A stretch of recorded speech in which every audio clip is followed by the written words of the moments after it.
Welcome.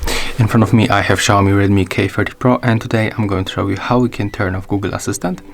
So at the first you have to go for the Play Store, tap on search pool and type Google.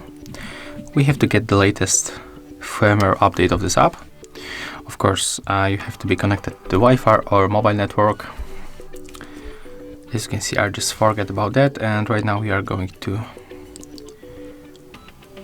click retry, and let's go here and then simply tap on the update.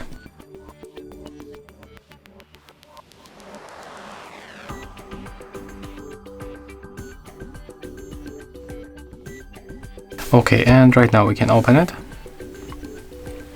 Next you have to move to the right upper corner, tap on the settings, go for the Google Assistant, and next we have to scroll down until we find the general settings. So right now all you have to do is just to simply tap on the switcher to turn it off. Let's confirm, and as you can see right now it is not anymore activated. Thank you for watching, leave thumbs ups, comments and subscribe to our channel.